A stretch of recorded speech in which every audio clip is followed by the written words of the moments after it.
Well then, this was unexpected, wasn't it? Good evening, everyone. Welcome to the My Football Writer YouTube channel. We will be posting this up on Spotify after we're done as well. But goodness me, Norwich City have sacked Johannes Hoff Thorup after 46 games in charge in all competitions, 44 Championship League matches done. They lost 17 of those matches, and Ben Napper has pulled no punches. He has seen enough. Johannes Hoff Thorup sacked as Norwich City manager. I'm Freddie Humphrey Wakefield. I'm joined by the two men who were sat with me at the Den about 25 hours, well, not 25 hours ago, about 30 hours ago, in Jack Wright and Henry Miller. But lads, you both said to me yesterday at about 4 o'clock, if Johannes Hoff Thorup left tomorrow, I wouldn't be overly bothered. It's happened. How do you feel? Are you shocked? Are you happy? Are you sad? Are you confused? I mean, just what on earth do we even say? But we got the first comment of the stream. Just to flash this up from us, do feel free to share any of your thoughts on the departure of Torup, and we'll read them out and talk about them, because this is genuinely huge news for Norwich City. This talk of they had a project, it was being backed in the long term, and now it seems as if they've sacked off the project. Quite literally, they have got rid of the man they backed for it. So we'll go to Tiger G here. He says, people need to get loud and clear and say enough is enough of sacking managers and always being in a project. Atanasio needs to open his checkbook or his fat wallet and get a world-class manager. So Henry and Jack, as I said about 30 seconds ago, you both said to me at the Den yesterday, if Torup left tomorrow, I wouldn't be bothered. What do you think now that he's gone? And what do you make of the comment here? So I think it will be difficult to attract a world-class manager like what Tiger G says, to be honest. We have to remember that, yes, we've got more money now, but it's still basically how Delia operated the club, just with slightly more money. So we're not going to be an open checkbook. So fans need to forget that almost instantly. I think, yes, you're right, Freddie. I did say that yesterday. But for me, it's just one of confusion, not because I think Johannes Hoff Thorup necessarily deserves to be in the job based off this season alone, but the fact that at the start of the season, we were told this is a project, this will take time. You don't appoint a manager like Johannes Hoff Thorup from the Danish leagues with no managerial experience in England if you're not going to give him time.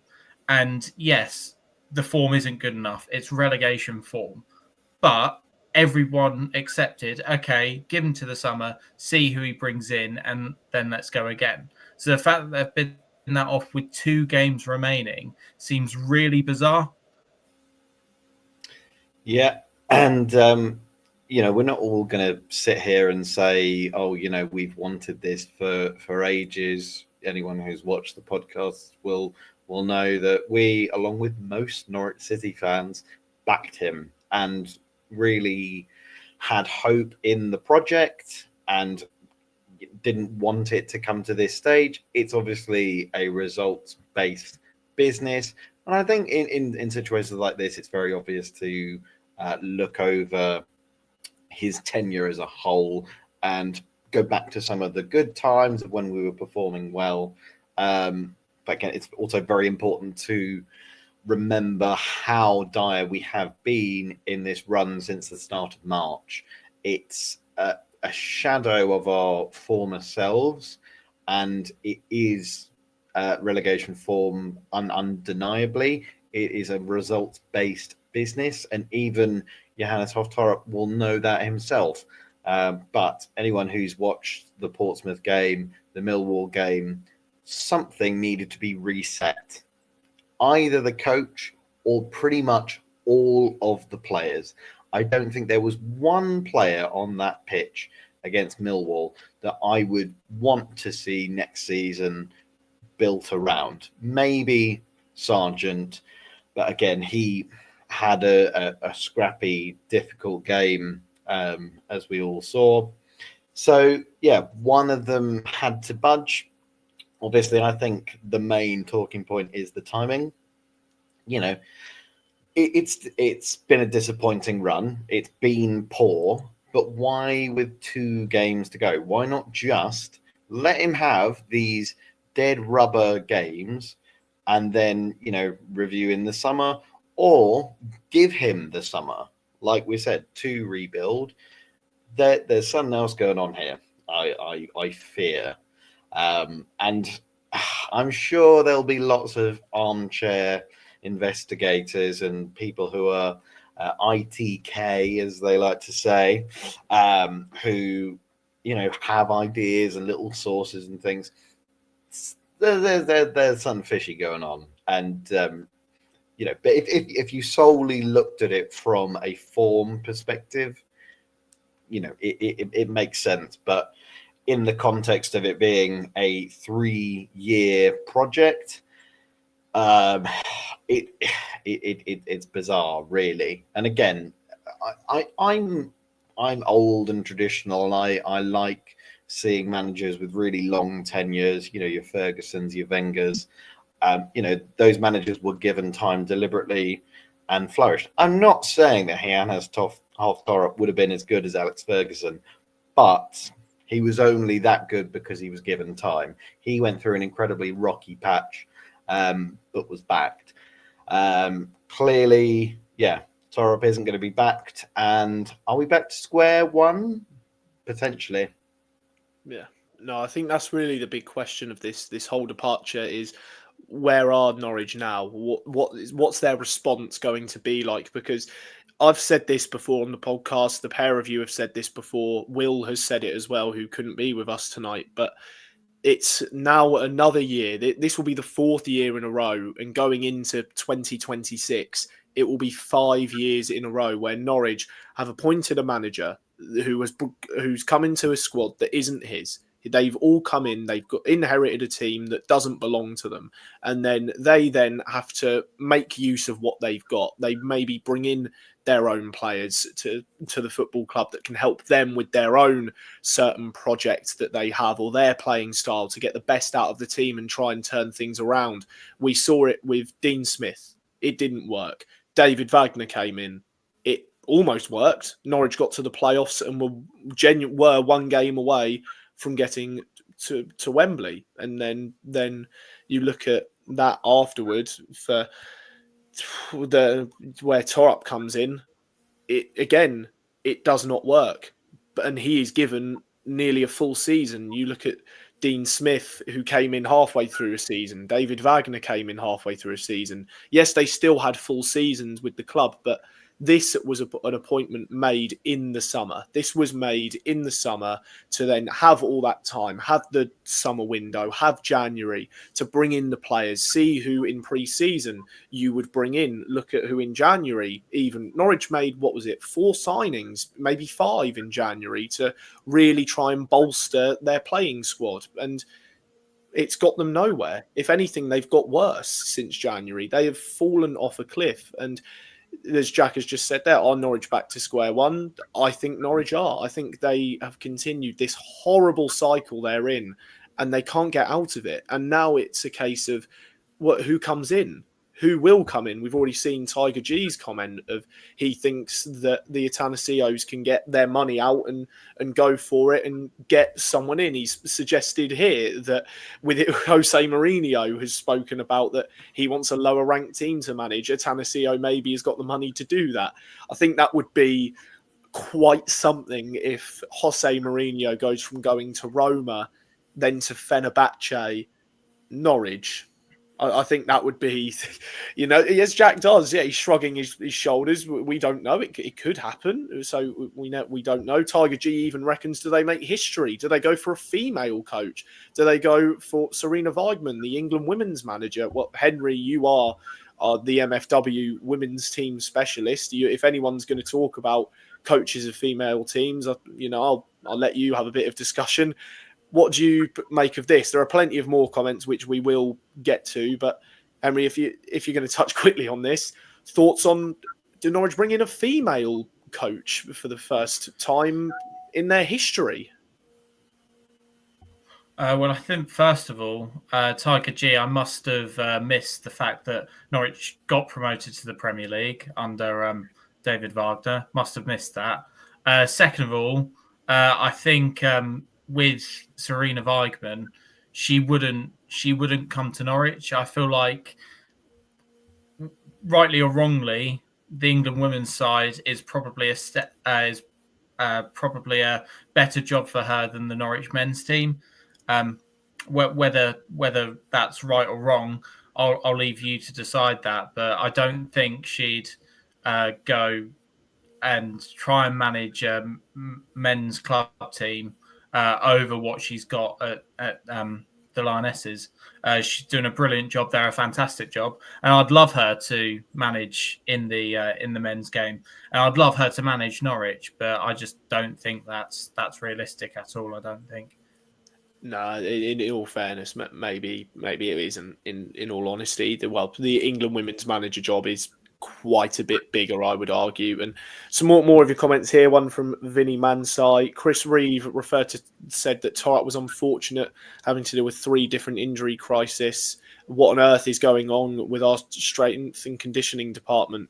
It's a very fair question, because the amount of injuries Norwich have had, that was very much, I would say, you could call it an excuse, you could call it a genuine reason as to why it didn't work for Torup, because he never had his best team really available to him. He very, very rarely have Norwich put the same lineup out in a matter of consecutive matches. They really have been so badly hindered. I mean, look at Matej Jurasek. He has played 1 match, and every single training session he comes back into, we hear he's out injured. So there's this whole thing about just Jurasek on his own. Is there something more that we don't know? Has he broken his leg and they're just afraid to say it, maybe? But you look at the injuries over the course of the season, even in sort of recent years, especially Sargent, who has suffered major injuries in nearly every season he's played. It really is a major concern for Norwich in that department. I think that's a very fair point to say. As we've got a Millwall fan here, David Martin, your team lack fight. I think rightfully so, he's put it in all caps lock, because he's spot on. There was no fight from that Norwich team, no desire, no patterns of play.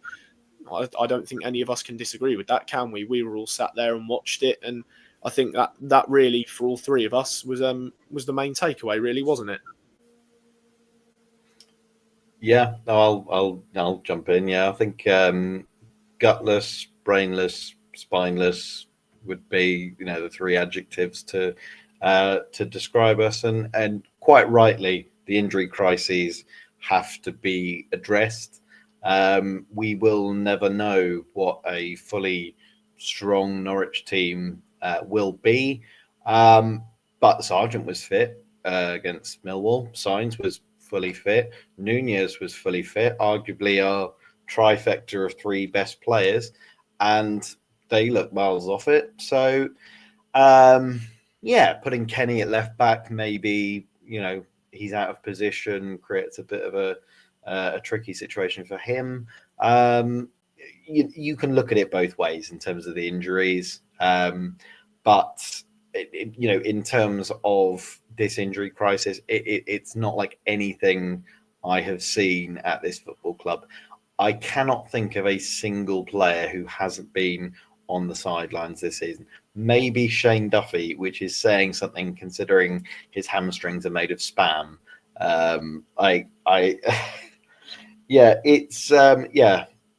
It's always been that kind of question mark over whether it's Torup, overworking them, overtraining them. That was what all the players said when Farker came in, that he was making them do double sessions. Maybe he deemed the players not fit enough, so wanted to really test them, and it's resulted in just a situation where all the players are just knackered. Is it a coincidence that earlier in the season they were full of life and full of fight and full of effervescence, and now they're jogging, they're not tracking back, they're not attacking space. it's troubling, and it's exactly like I said, something in that had to change, whether it was the coach or the players. It will be very interesting to see under our new manager, Jack W. No, not me. I wish. It'll be very interesting to see how these players react, if they'll be like Duracell bunnies, or if they'll be like rabbits that have just been run over on the A140. Lovely little comparison from you. But let's just go to maybe something that can boost our morale, maybe. But who knows what could happen? So here, Tiger G. Oh, Norwich are going to get a guaranteed 6 points next season in the derby. Oh. It's nearly a yellow. It's No, nearly a yellow. It's very, very close. But it's funny, actually. I know a person who is a fan of the team in blue, south of the border. And he said to me, Norwich will go down with 6 points next season, and they'll all come against that lot. But guaranteed 6 points. With how I just think morale's so low at the moment. We shouldn't even really be thinking about the derby at the moment. No. But that we can quickly touch on it in a way, because of how Norwich have been really as of late. I think us three may have spoken about this last week in the last podcast of the derby, and I think we may have spoken about it in the stand at Millwall yesterday. Are we genuinely in danger because of how poor we have been, and sort of this season has been wasted, and almost we have to start another project at the start of next season? Are we in trouble for the derby maybe? Or is the 17-year reign going to come to an end? I mean, that's obviously not what we're here to talk about, but it's something that maybe is perhaps a little bit frightening to think about in terms of the two positions of which these rivals are. I think it's a strange one. I think definitely under Torup and the way we were playing, then yes, we have every right to be worried. But now that Torup's gone, then who knows who'll come in? It's all about how we start next season. Yeah, and well, again, it depends on. They're not mathematically down yet, those lot. So let's not count our chickens or our rabbits. But I mean, under this current state of play, the way that these current players under this current manager was playing, I think obviously there's two worries. One of them being missing out on the derby, and pretty much exactly what you said, Freddie, was even a fear that relegation might be on the card. Is that ridiculous? I mean, you always look at the form of the teams at the end of the previous season, and it usually correlates with poor performances the next time round. And I said this, again, when you're making a prediction, you don't look at the team that's in 13th or 14th and think, yes, they will be playoff contenders, unless there is genuinely something outrightly, going to make them head and shoulders better than anyone else. Yes, we might have a little bit more cash than we used to this summer, but apart from the money, which those lot down there have proved that you can spend it and still flop massively. Apart from a little bit more capital from these performances, there wasn't much to be positive about. And I'm sure we'll touch on it. And I think now, looking back on the season as a whole, now that we can look back on it, a lot of the question marks today were of Napa himself. And obviously, we've wanted to give his signings time. We've wanted to give them the benefit of the doubt. But if we're looking retrospectively now, Amankwa Forson, not good enough. Eurosec, clearly not fit or not good enough. Jose Cordoba has shown some brilliance, but generally on the whole, not good enough. Cade Gordon got recalled halfway through the season. Clearly not good enough. I'm probably missing some others. The only standouts really are Ante Cernat, who's had a poor first start to the season and is now injured, and then probably Jacob Wright, who we might or might not sign permanently. You know, in all of this, Torup could argue that Napa has provided him with a poor hand. And, you know, we spoke about the injury crisis. That's what your strength in depth is there for. When your star players are out injured or, you know, are unfit, there is quality from underneath that can, you know, prop you up. It just seems like everyone has been injured. And times when, you know, these new signings have come in, they just, you know, haven't been fancied or they've been played out of position, like Slimani at left wing like he has been the last few games. Again, that's a tactical decision, but it's based on a signing that Ben Napper's made. And at the end of the day, this is a Ben Napper decision. And yeah, it feels a little bit harsh, really, given that, you know, it obviously before this summer, what was the one signing he made? Sidney Van Hooijdonk.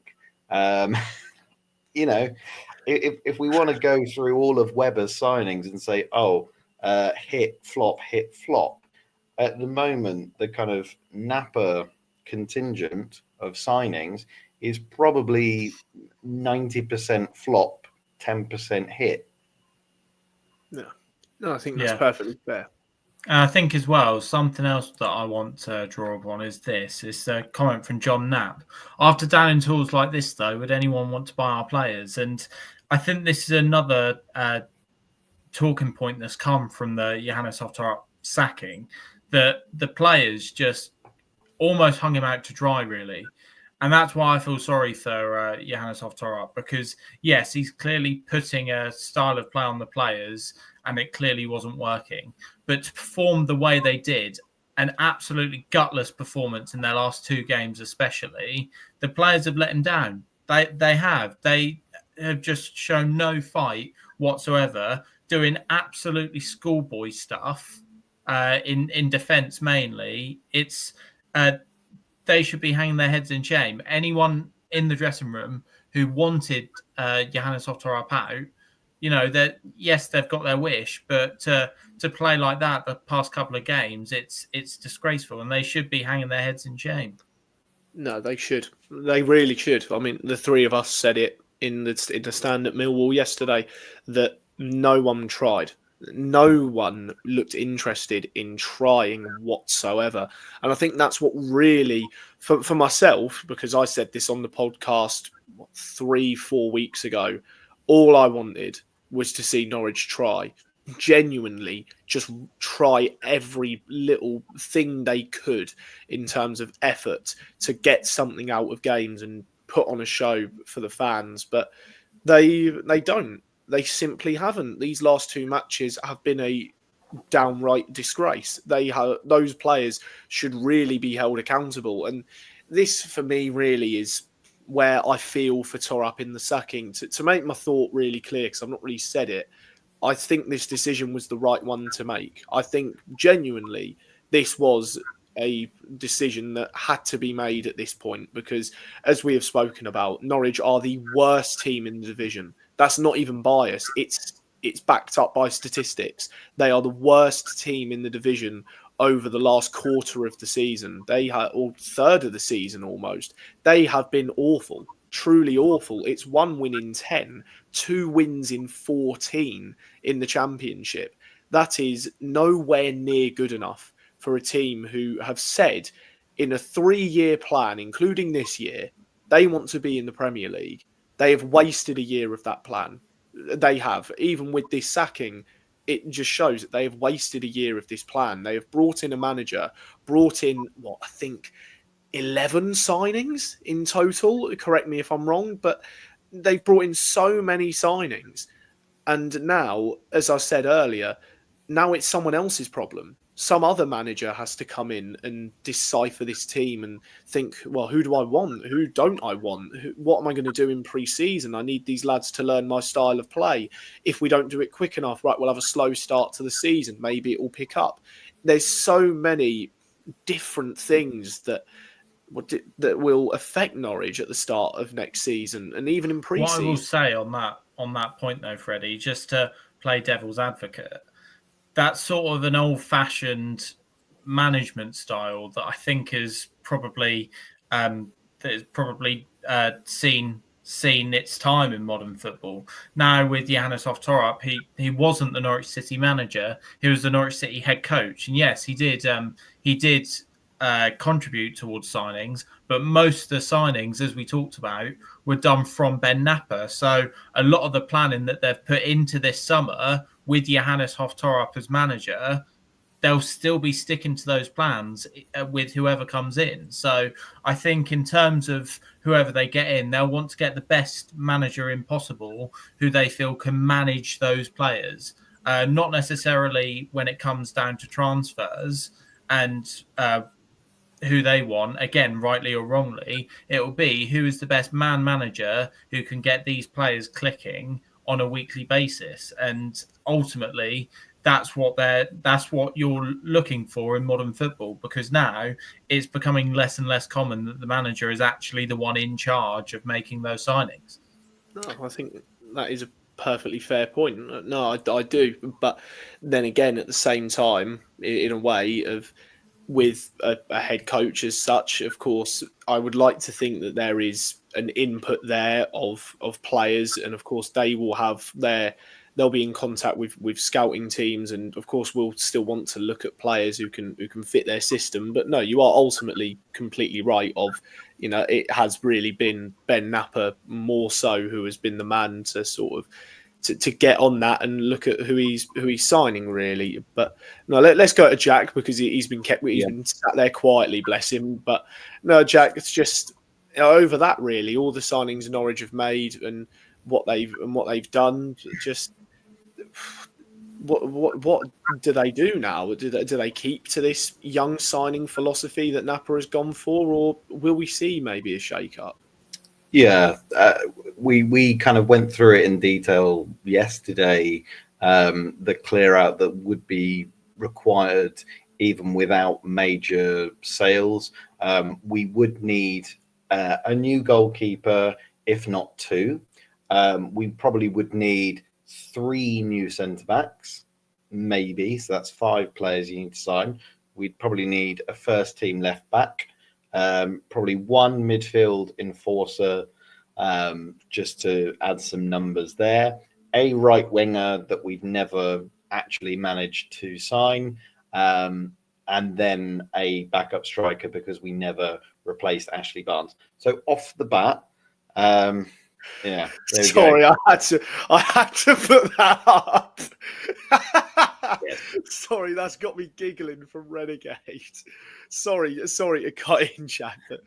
That's absolutely fine. That has made me laugh. Where was I? Yes. So you're already looking at 9 players that we would need to sign in order to fill those positions, which we all agree need to be filled based on this current squad. You then take into account Sargent potentially being sold, Science potentially being sold, Nunez potentially being sold. That's then, that's where your money's going to come from on top of the Atanasios. You're then looking at wanting to replace them. You're looking at potentially needing to sign 12 players in the summer, and 12 good players. You don't kind of just want to rely on the youth players. If our ambition is to improve this squad, we need to go out and properly buy good players, which even if we signed 12 players each for £2 million, that is still £24 million that we would put out on players, which, would be, for a team at our level, astonishing. Obviously, in terms of, I spoke about Napper before. Obviously, Torup in the last international break went out to America to see the Atanasios. They talked about strategy. They talked about planning. There was obviously that picture of all of them together with Zoe Weber. Obviously, they did plan to, keep him on. But this does feel a bit gung ho, so to speak, in that regard. And I'll need to look back over the earlier podcasts that we had. I definitely thought it, maybe not said it in the podcast, but my hesitations when we appointed Torup, if it would have gone wrong, it probably would have been accusations that he's too young, can't command the dressing room, and he doesn't understand English football. And I think you could kind of attribute all of that. You've got, those experienced pros in that dressing room. Is the question that he couldn't command them? Did he lack? I don't want to use the word aura because that's not the right word. But you know what I mean? Did he just lack that oomph and that kind of motivation to properly pull these players out of a rut and inspire them? I don't want to say, if you appoint someone like Steven Gerrard or Frank Lampard, they come with preloaded aura. If you were growing up a Liverpool fan and you were managed by Steven Gerrard, you probably would run through a wall for him, as opposed to some random blonde Danish bloke. Maybe it's a redundant point, but maybe, he wasn't, the best motivator. Was he a good coach? I think so, because I think, we said it, we're, I think, still the second highest scorers in the championship. So at times, the Torup machine was working. It's when it, all of a sudden stopped working that we're all of a sudden, completely going a bit nuts and really kind of looking for, where has it gone wrong? We're looking for, reasons to point fingers and ways to remedy it. But yeah, Kenny, Duffy, Hernandez, they're the three oldest players in the squad. Do we kind of want them here next season? Probably not. The next oldest is probably George Long and then Angus Gunn. I'm not going to say anything more. Another comment from Tiger G. I'll just pull this one up. Clean sheets, win games. I think that's kind of the summary of his tenure, was that defensively it was never cracked. He never managed to properly sort out. The only time he managed to sort out the defence was probably against West Brom and against Sunderland. But that was, the other end of the spectrum. We said, why can't he just defend and score goals? It's difficult. We've got a comment directed at me. Lampard and Gerrard, big names, but no managerial achievements. Steven Gerrard won the SPL, which is a very difficult trophy to win. And I'm sure at El Ettifaq or wherever he was at, I'm sure he won a few games. I'm not saying let's appoint Frank Lampard or Steven Gerrard. I'm just saying that, maybe you'd back a manager like that as opposed to some blonde-haired, blue-eyed guy who's like, I was good at Notchland. Like, yeah. What I will say, Jack, I'll come in on that. You said that, for want of a better word, like Steven Gerrard and Frank Lampard, the thing they've got is aura, and that's why you'd run through a brick wall. What Ben Napper has, he has an aura syringe. And what he's done, he's loaded it up and injected it to Norwich City, because Norwich City are no longer Norwich City Football Club. For 2 games, they're Jack Wilshere's Norwich. So Jack Wilshere does bring that certain aura and that pizzazz that other names would bring. So I'll ask you the same question. Do you think these players would run through a brick wall for someone as respected of a player as Jack Wilshere? Maybe if they grew up watching that Arsenal team that also had Ozil and Giroud, but, won a couple of FA Cups.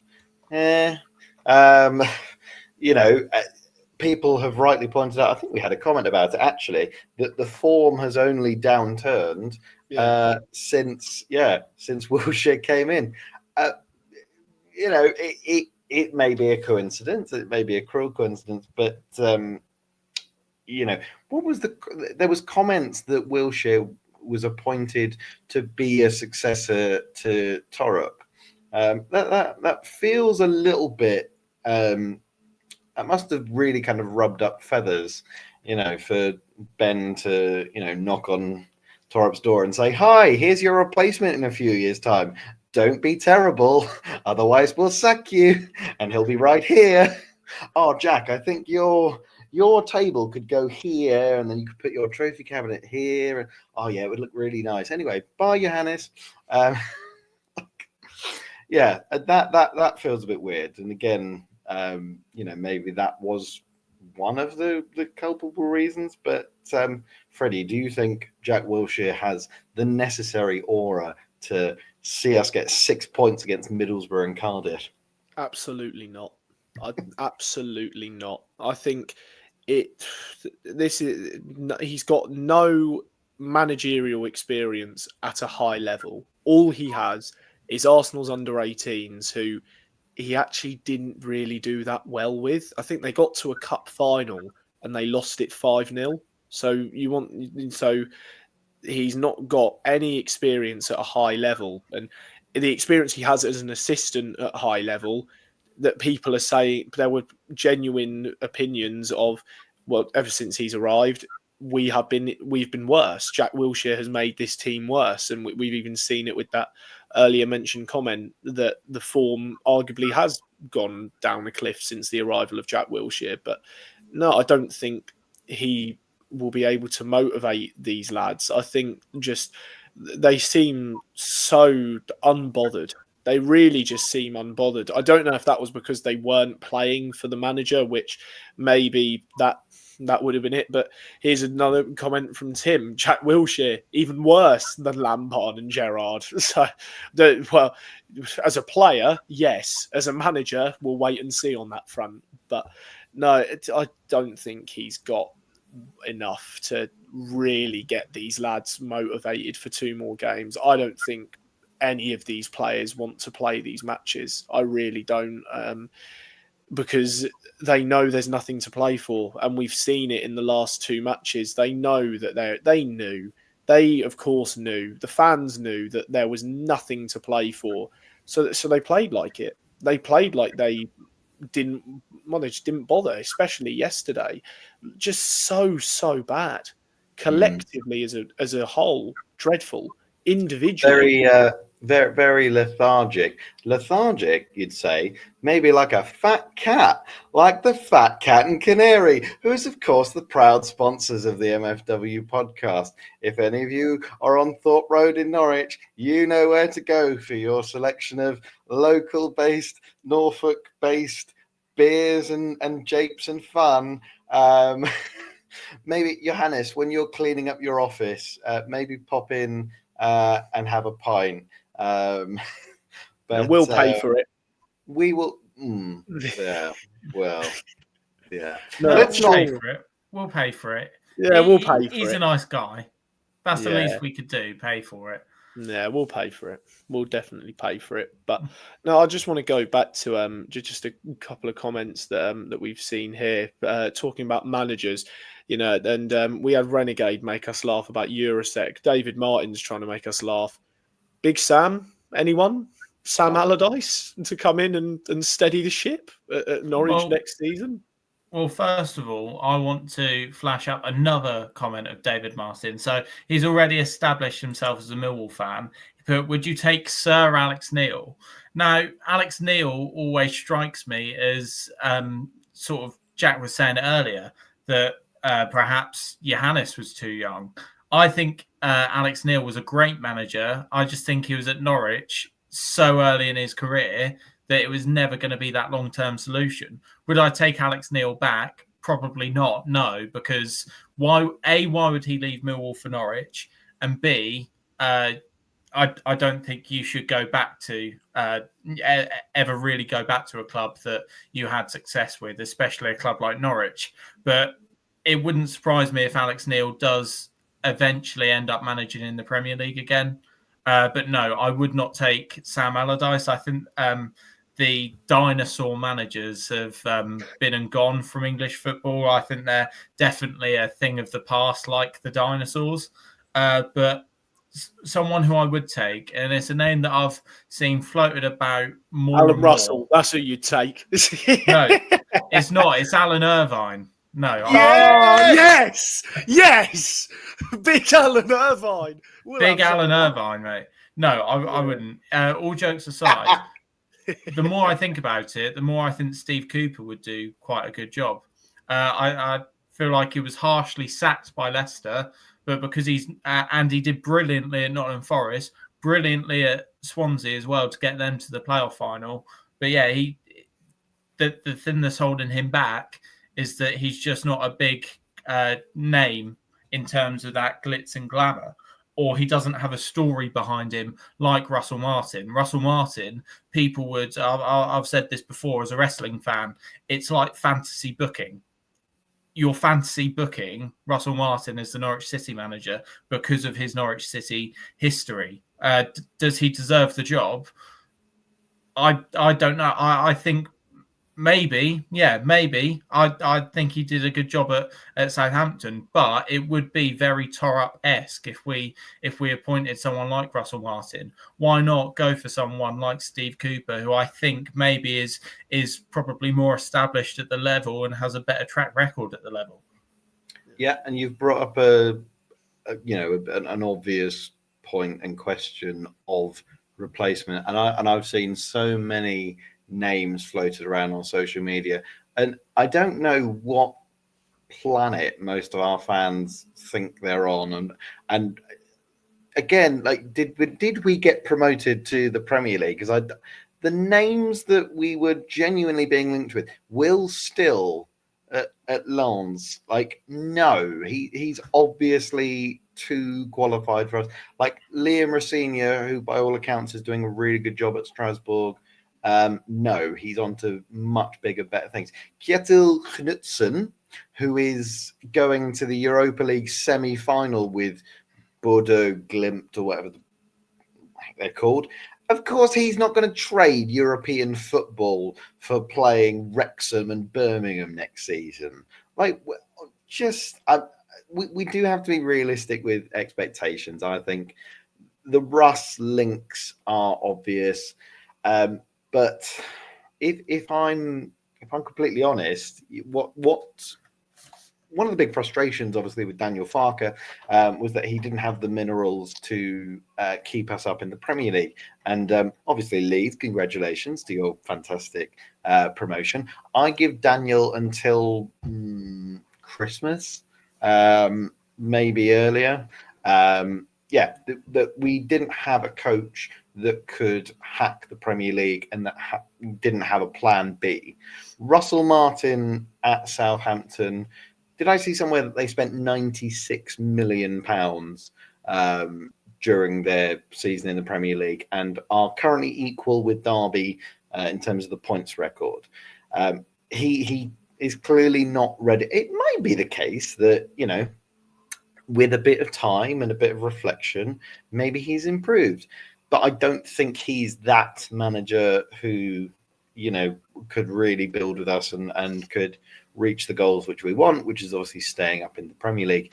Steve Cooper, fits that mold in terms of can get teams up and can keep them up, but maybe just doesn't play the style of football that Napa and co want to play.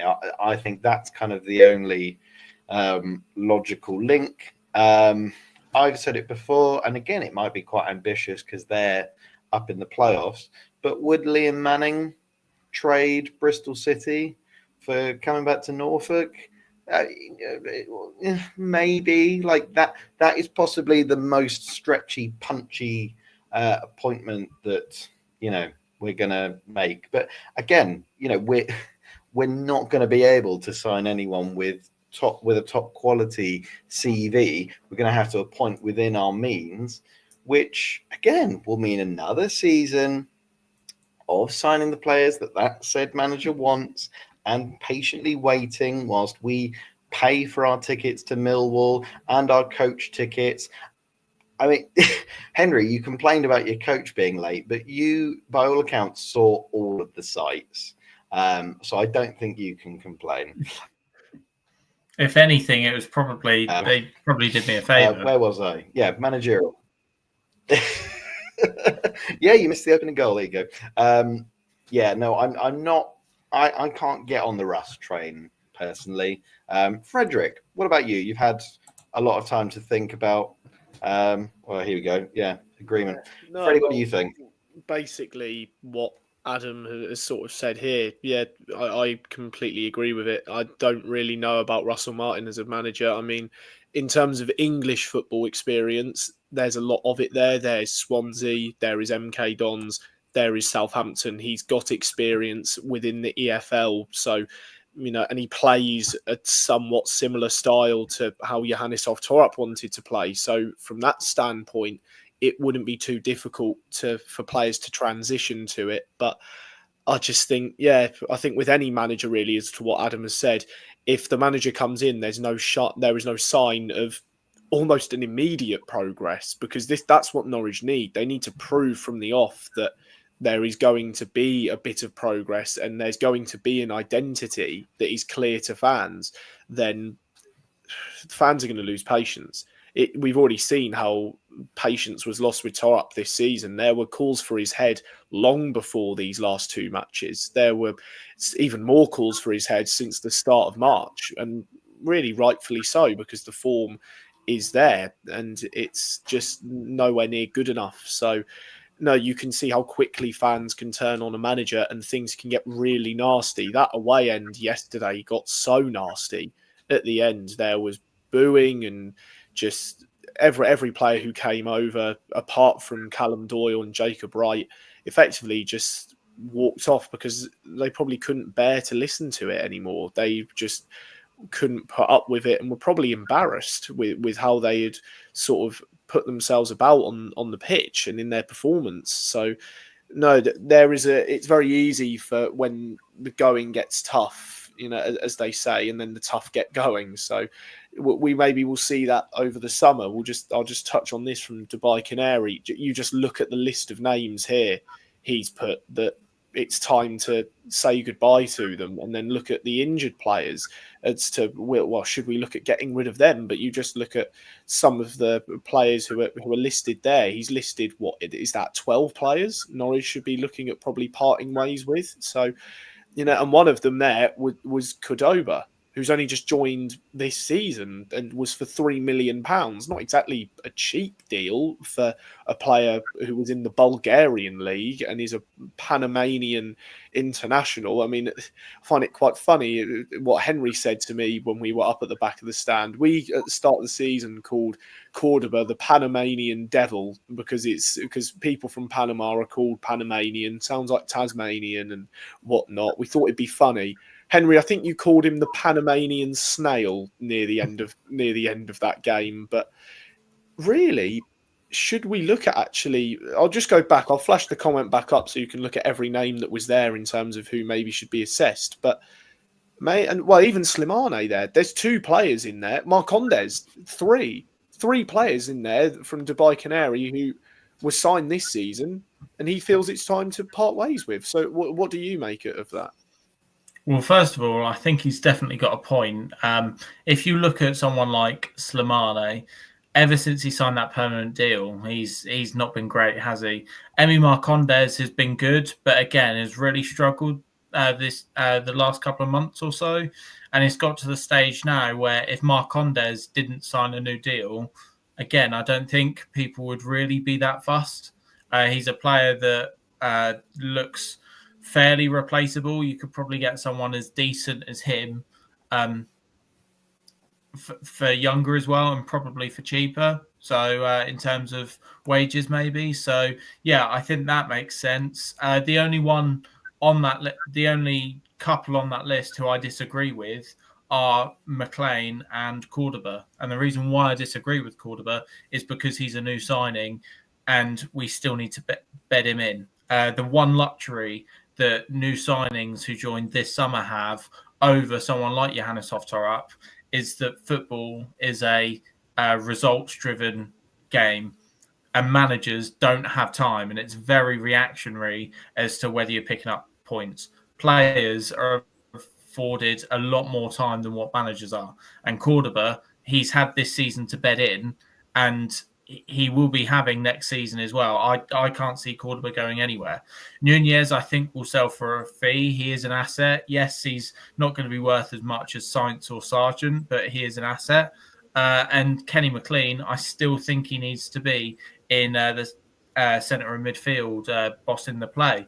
Him and Wright together, I think will be great. But it just shows really that Kenny McLean, he's had so many partners in centre midfield, a bit like Alex Tessie. No one's usurped him, and at the minute, no one's been good enough to even think about usurping him. He's our captain for a reason. And last season, there was a lot of criticism when he beat Gabriel Sara to the Barry Butler Memorial Trophy. But in hindsight, he deserves it because he's the most important player for Norwich. I've said it before and I'll say it again. The way Norwich operate, having him in midfield is crucial. So I disagree with the McLean one, but I think other than that, he's spot on in my opinion. Wholesale changes are needed during the summer, and you're looking at about between 8 to 12 players who Norwich need to get off their books. Yeah, definitely. But quickly, Tiger G just talking about Jakob Sorensen here, says that he can play the defensive midfield role and versatile in defence when he's fit, but when really is Sorensen fit? He has been riddled with injuries in his time at Norwich and can be good backup. Well, I think he's one of the only Norwich fans who has that opinion. I think Sorensen really this season, there has been so many question marks as to why he has continued to be picked. And before Torup there was any news of a sacking, he said that he'd spoken with players about new contracts. We won't know until the retain list is put out by the club as to who those talks were with and who they'll keep and who will get new deals. But that there about Jakob Sorensen, Henry, you said you agreed with Dubai Canary about he needs to move on. I agree with him as well. I think Sorensen is nowhere near good enough anymore and not consistent enough when played, which maybe is harsh because he's had so many injuries. But we'll go back to Jack now and we'll ask him about Jakob Sorensen and back to sort of Dubai Canary's list about, who stays, who goes. Yeah, so the way I view it is that there's not a single player in that list, barring one, who, since we've signed them, hasn't had an outstanding game for the club, and that player is George Long. He's never had a good game for the club in any capacity whatsoever, but all of those players, at some point, even the new players, have had man of the match performances during their Norwich careers. That being said, you have to go back to the first ever season in English football in 1863 for Onel Hernandez's last man of the match performance. Yeah. Sorry to interrupt you, Jack, but I saw a tweet earlier. I think it's now 3 different Norwich managers since Onel Hernandez last scored a league goal. Yeah. Well, okay. It's a valid point that, in that list, there are players who have been good and, have outstayed their welcome. Lungi is one of them. Hernandez is one of them. But again, specifically Slimani and Marcondes, they were really good at the start of the season and levels have dropped like we have said. And I think that is why it is so baffling, and probably, that's where the question marks are going to be. If you'd have kept up your levels, Torup might have still been in the job. Let's not forget we were in the top 6 hunt for most of this season. Again, up until the start of March, it was on. As we went into February, we had that favourable run of fixtures where we were lapping it up and we were picking out, who we would get 3 points against, etc., etc., etc. February is where the wheels started to loosen, and then they came off in March, and we came to a crash in April. Obviously, that long unbeaten run at Carrow Road was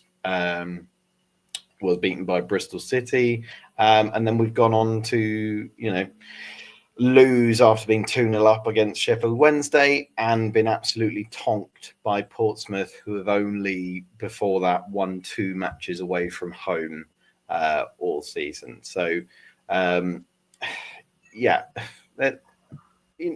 terms of those players, if they all weren't in the squad next season, I wouldn't bemoan their what they miss. Probably the only one who I still kind of hold out a little bit hope for is Marcondes, but again, he's 29. He doesn't fit the profile of the style of player that we want to sign. And Torup liked him because he's Danish. He's Danish, isn't he? He's technically Danish.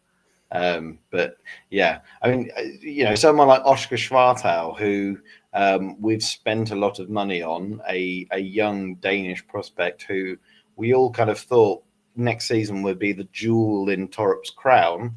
Where does he go after this? Does he have a season out on loan? Do we cut our losses and sell it? Because we've given him some starts and he unfortunately hasn't really lived up to it. But again, he's like 18 or 19, so cut him a bit of slack. But again, where does his future lie when the manager that backed him is no longer here? Yeah, I think you can say that with a lot of these players, especially with any player who has come in. But Tiger G here has made a good point about the signings, and we've said it before.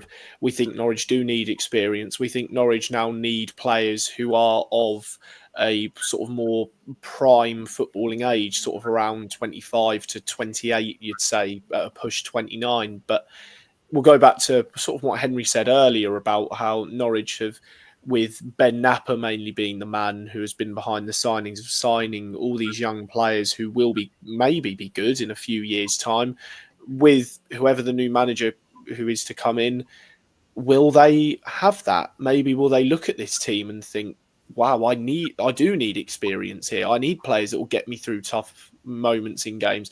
I need a Danny Bart, an Adam Forshaw, or someone of that sort of that cut of the same cloth, if you will. But no Korean strikers, though.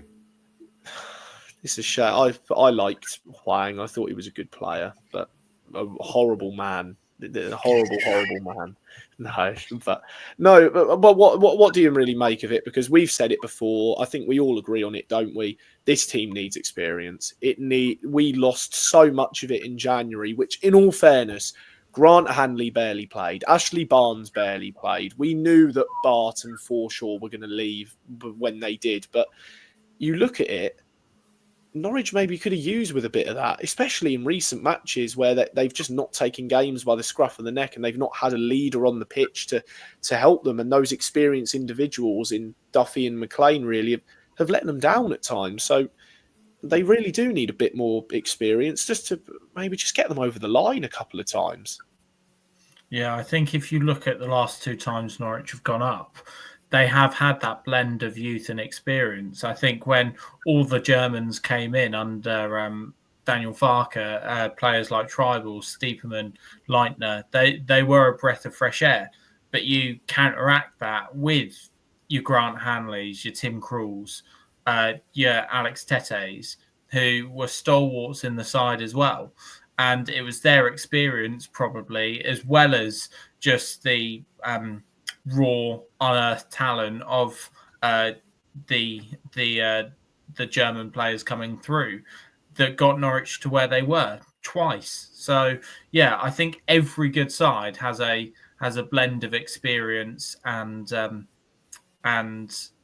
youth to it, to be honest. And I don't think if you've got an imbalance of one, I think that completely hinders the side, because then yes, you are relying on people who are getting on and who are getting to the latter end of their career to still be performing like they're in their 20s, which will never work. And if it's the other way, too much the other way, you're seeing so many young players make mistakes because they simply just don't know what to do in that situation. So I think the perfect blend is to have a bit of both. Yeah, and I think when we appointed Torup, one of the main headlines was that he is a huge advocate for utilizing his academy and getting the best out of young players. Let's obviously not take anything away from the progression of Kellen Fisher and the inclusion of Lucien Mahovo when he's been fit. Gabe Forsyth, barring injury, was set to have a really kind of starring role this season. But I think there's been many times throughout the season, our friend Will Grant, I'm sure will touch on it and have his thoughts retrospectively, but maybe there could have been more players up from the academy. We've all spoken about Elliot Miles and his recent new contract, and since his new contract hasn't featured in the squad at all. Brad Hills was here the first half of the season, loaned out to Stockport, and is having another fantastic loan spell with them. Ken Abbo has kind of fizzled out a little bit. That kind of utilization of the academy hasn't been there. I don't want to say, are the youth players good enough? Because you shouldn't just put young players in for the sake of, let's utilize the academy. Maybe that's, Torup's Achilles heel. If he'd have had, a youngster or two in the academy that he could have really nurtured and helped to develop, then maybe it would be a different story. But, that's part and parcel of football. And again, will we want a manager who moving forward has experience of bringing through players from the academy and developing young talent? Again, we'll have to wait and see. On paper, that looked like it would be Torup, but ultimately it'll be very interesting to see where Torup goes now. He'll probably go back to Denmark and win every Danish trophy under the sun. And I think we can speak for all Norwich fans that I don't think anyone wishes ill on him. And I think we all really liked him, really bought into the project and really, really wanted it to work. And, that's the main remark, is that it is a shame because him and Glenn Riddersholm, they came across as really likable characters. They came across as guys who got it. They, in terms of their approach to the media, were fantastic. Obviously, in contrast to other managers in the past who have been more kind of friction orientated to, local press and local media. They all spoke very well, and they all came across as really decent blokes.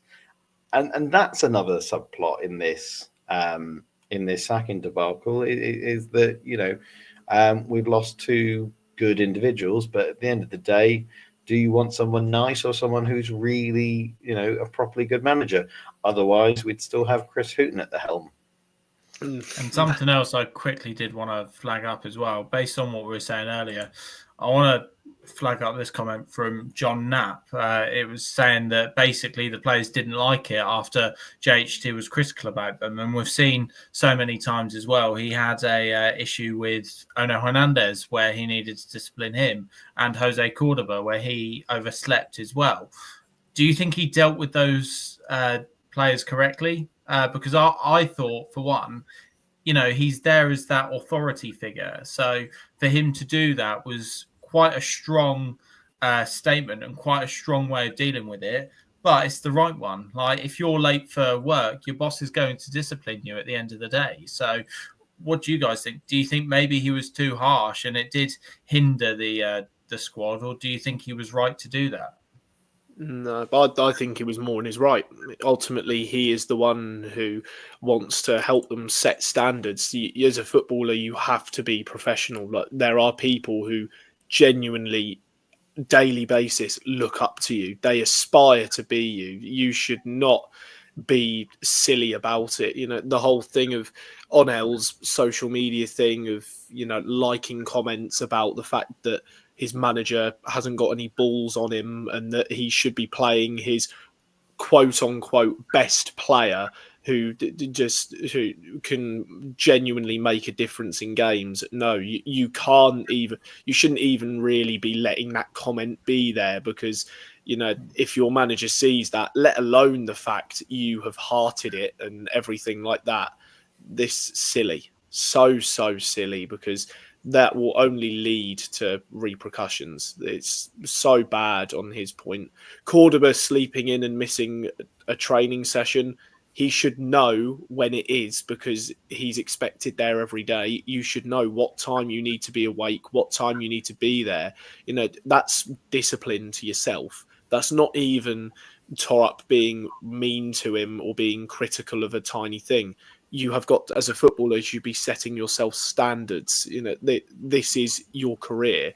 This is your livelihood. So, no, I mean, I think that he was well in his right to discipline them. Maybe, Dubai Canary here disagrees with it, thinks it weakens the squad and can be dealt with separately. But I think he was well in his right to punish them, because, as you said, Henry, in the real world, outside of football rather, if you're late to your job or you don't do your job properly, you get punished. You don't just get away with it because you're likable and a lot of people like you. It's just not how it works. And you've got to look back at the amount of internal squad debacles that Torup had to deal with very early on. Let's not forget Rowe putting in his transfer request just before Oxford. He had to deal with that. And then Abu Kamara got a taste for it and he handed in his transfer request. So he had to handle that as well. We then had all the stuff with the FA, with, Borja. Obviously, some of it more clear than others. The Onel TikTok stuff, again, I don't really want to dwell on it because it's fairly obvious, but I think a lot of fans are sort of using an example of Duffy being dropped for being late after being in traffic due to a car accident or something.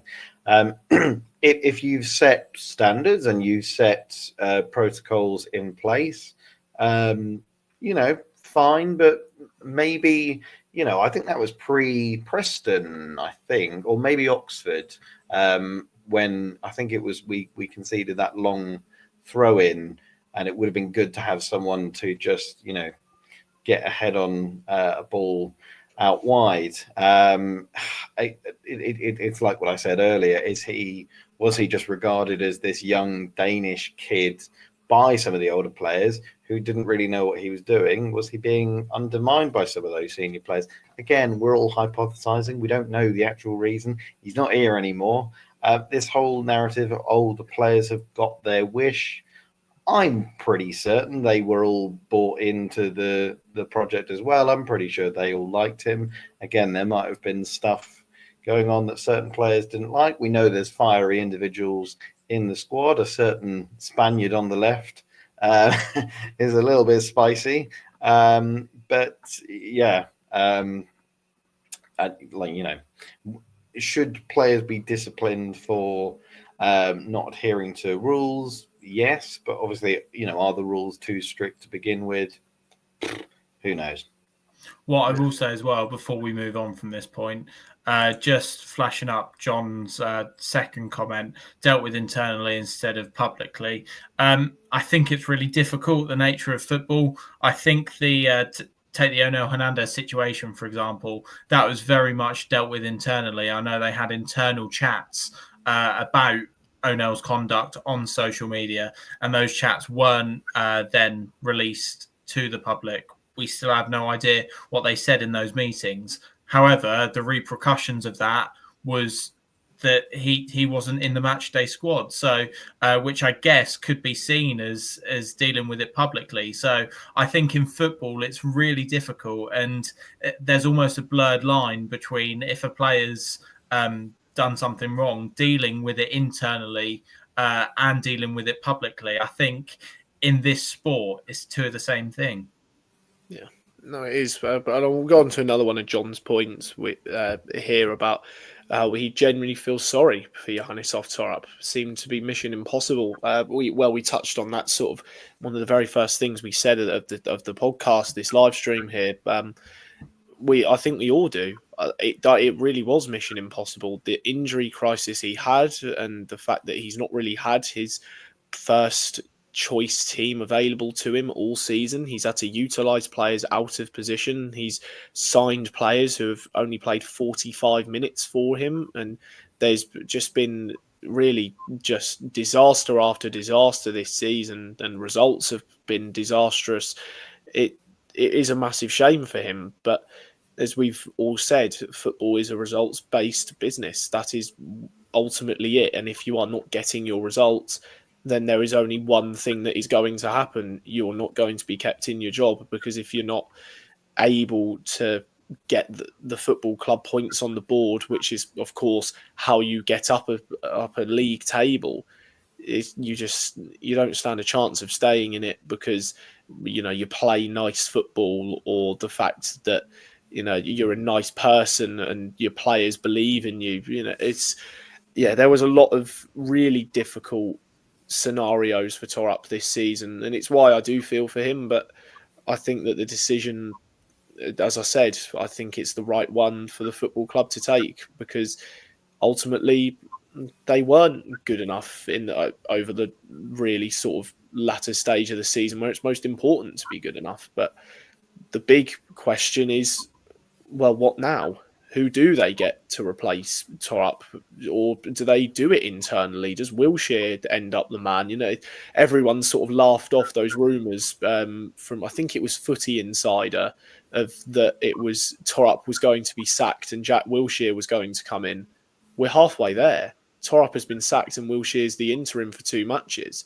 So is that going to happen? Is that actually going to end up being a true story, and Wilshere out of nowhere ends up taking this role from sort of right under Torup's nose? But no, it's so bizarre right now that the sacking was perhaps results based, completely fair, but there's this overwhelming feeling of just shock. I think the news broke 10 hours ago, and we're all still sat here in shock. Really, we don't really know what to make of it, and ultimately, we can't really judge that this was the right decision to take until Norwich do appoint a new manager and we see how it goes. There's so many questions you can pose to it, but I think we'd probably have to do a whole other stream for that, because we've already babbled on and for well over an hour. But no, it's.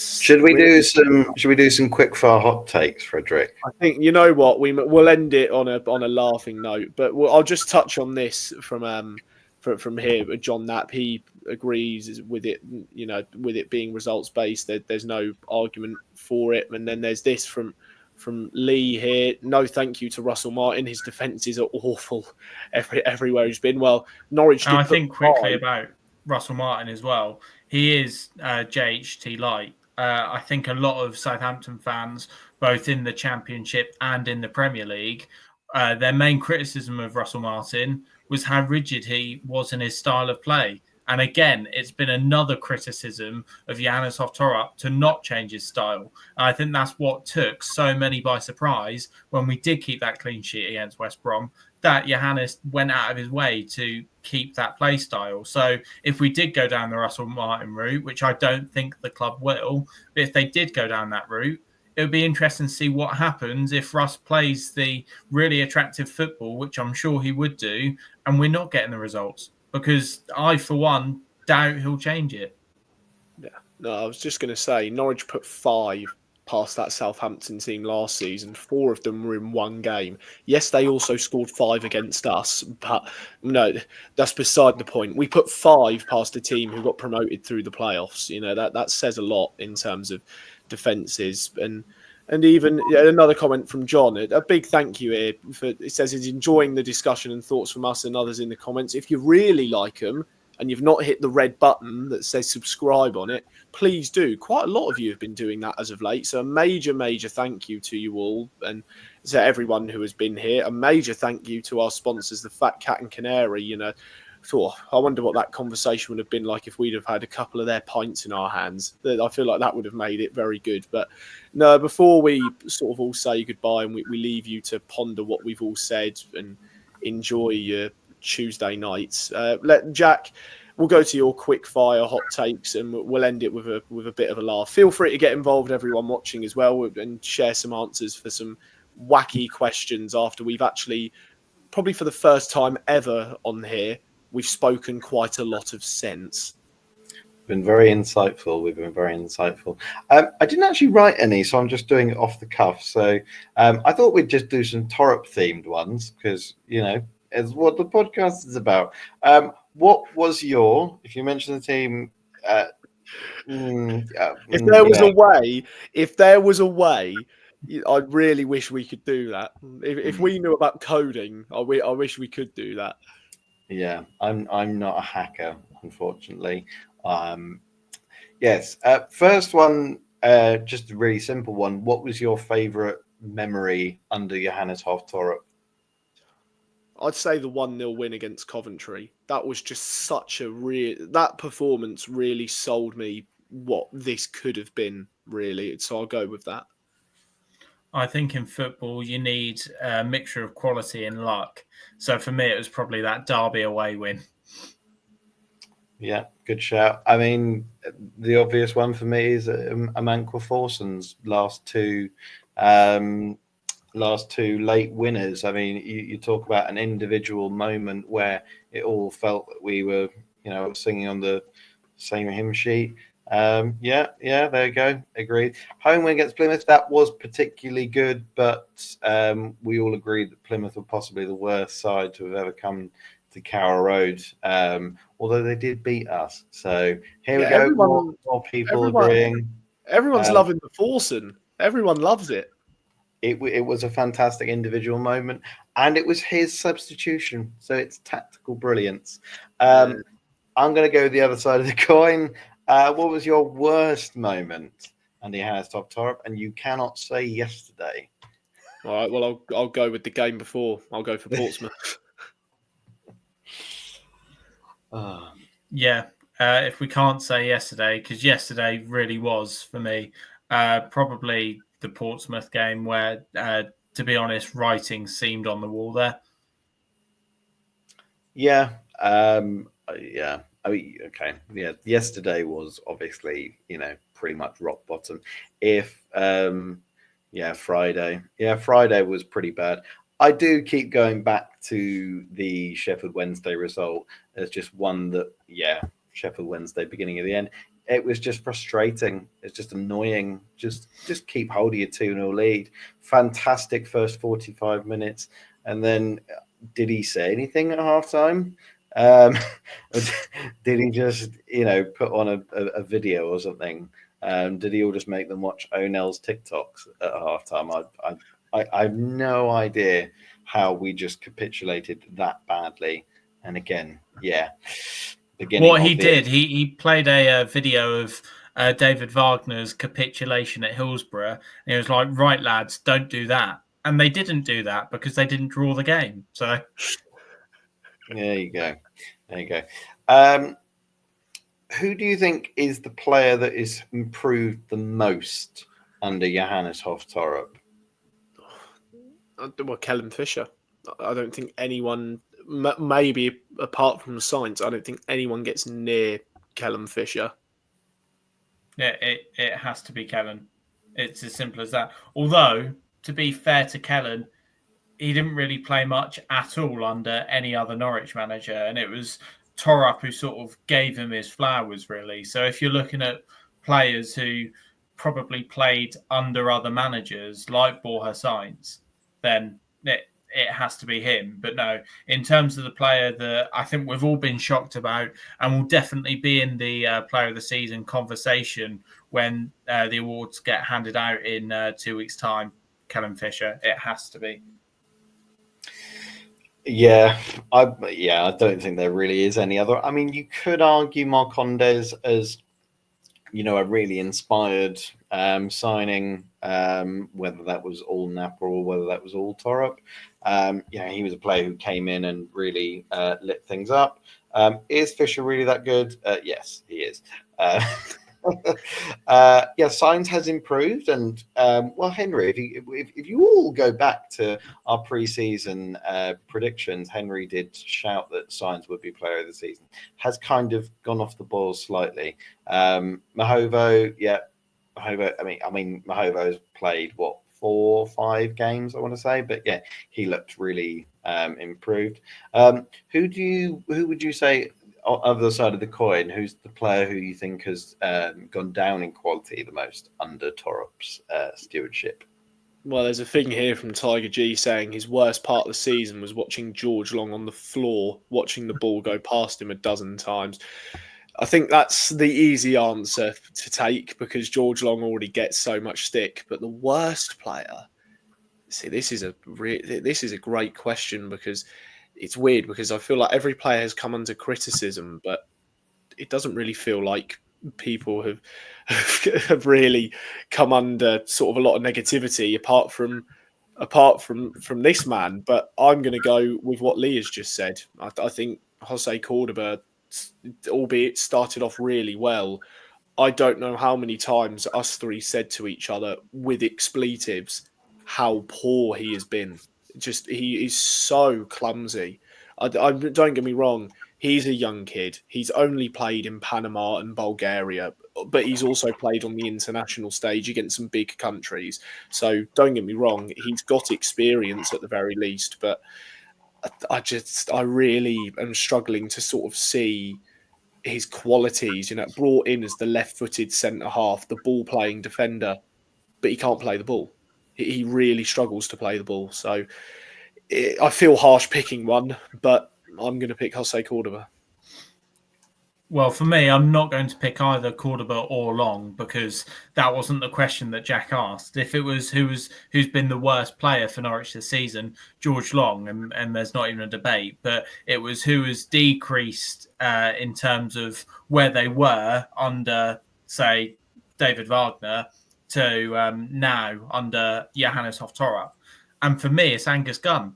I think last season we were looking at Gunn and thinking that, he is one of the best goalkeepers in the Championship.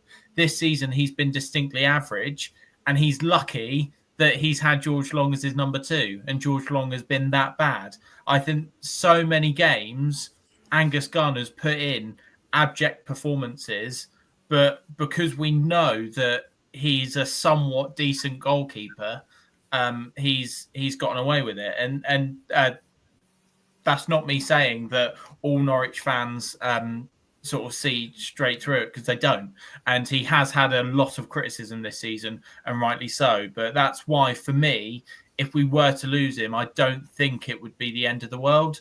But I think in terms of players who have dropped off from where they were this time last year to where they are now, it has to be Angus Gunn for me. I think he's had a very average season in what is quite possibly his last season in a Norwich City shirt. Yeah, it's a good shout, and I think it's something that we've all sort of said over the season. Gunn statistically has been poor. George Long, I don't even need to go into it. And Reyes, bless him, hasn't covered himself in glory. We lost Paul Clements, who was the goalkeeping coach last season under Wagner, and statistically, in terms of goalkeeping, it's been through the floor. Obviously, there is another elephant in the room in terms of not just conceding goals, but scoring goals. In terms of set pieces, the appointment of Nick Stanley, who has now essentially got a promotion. Yes, we've scored what is it? 4 out of the last 5 goals from set pieces. Well done, Nick. But how many have we conceded from set pieces? How many set piece opportunities have we had this season to score even more than we already have? Are those backroom appointments, undermining Torup, or is his style of football just not suited to utilising set pieces? How many penalties have we been awarded this season? I think 2. One that Sargent scored against Leeds and one that he missed against Hull. Forgive me if I'm wrong. I'm probably wrong, but because my brain, I'm old, you see. But I mean, not that part of set piece coaching is winning penalties, but there are so many teams that utilize penalties and the ability to win them. So that's not one. I'll go back to my own question, which I've babbled. Player who has decreased in quality the most. I'm going to go for someone who Torup has built up and then taken down. Slimani, as someone who is very bizarre in terms of his levels at Christmas. How much he has unfortunately gone off a cliff. And again, we'll wait to see under a new coach whether that can be revitalized or if that early form was a flash in the pan. Been a very productive past week. My bookmarks have been pretty full. I've got enough content to see me through to 2027. Don't worry. I'll keep going. Final quickfire hot take, because we'll only do 5. If we'd have kept Johannes Hoff Thorup and not sacked him, and we'd had a wonderful transfer window in the summer, and we'd have kept him into next season, and we end next season, Nunez. Yeah, very good point. But we're on to the next quickfire one. Yes, we keep Torup into next season, end of next season. Where do we finish under Johannes Hoff Thorup after a summer where we backed him? Theoretically, we don't know because it'll never happen. 11th in the championship. I think he would have been sacked, but regardless. Interesting. I feel like we would have knocked on the door for playoffs. I'm going to say 7th. That's on the premise that one of Sainz or Sargent stays. Okay. I mean, again, this is a magical theoretical world that I'm creating. So, is League One getting? I mean, Birmingham Wrexham, that's about it. Sorry, League One. If we had to keep him, I would probably say 16th. If we're going through a season like similar to this one where we seem to peak and then fall, that falling is going to be an awful lot worse. And again, like we've said, the clear out needs to be pretty sizable. But we won't have Johannes Hoff Thorup. We'll have someone else. Maybe it'll be Jack Wilshere forever. Maybe it'll be Alan Irvine. Maybe it'll be all 3 of us as, the coaching team. So, Ben, Zoe, Neil Adams, if you're listening, I can go and get my coaching badges if you'd like. I can do it. I've played FIFA before. Football isn't that difficult. Just run and shoot. It's not hard. No. Well, the big question, really, I guess everyone wants to know now Torup has gone. What's going on in training, Neil? What's going on in training, Ben? What's going on, Ben? What's going on in training at that Colney? What's going wrong? Hello, Rob. Are we doing all right, Rob? Yeah, I didn't listen to that Canary call. As Tiger G said, Pro Evo is better. No, FIFA was always the better game. No, that's whatever. But no, I think that's sort of an apt place to leave it, really. You've been with us for 90 minutes. That's by far the longest podcast, that we've done in a while. The only other longest one we did was we did a pre-season prediction one. That's going to be good fun to revisit. especially now Norwich haven't got the manager they started the season with, as Dylan even joins the trend. He wants to know what's going on. Hey, you're right there.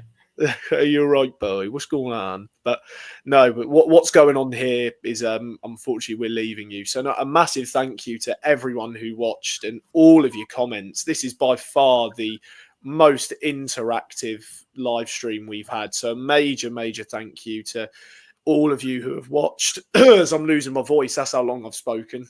But no, a major thank you to anyone who's watched, anyone who's participated in the stream. It's a major thank you. If you participated, you've not hit the big red button that says subscribe on it, please do. But an even bigger thank you to these two men with me who sat with us for all of it and discussed it all. I've been Freddie Humphrey Wakefield. They've been the excellent, truly brilliant Jack Wright and Henry Miller. You have been the truly brilliant My Football Writer comment section. And we hope to see you again very soon on the MFW channel. Norwich, 2 games to go, 6 points to play for.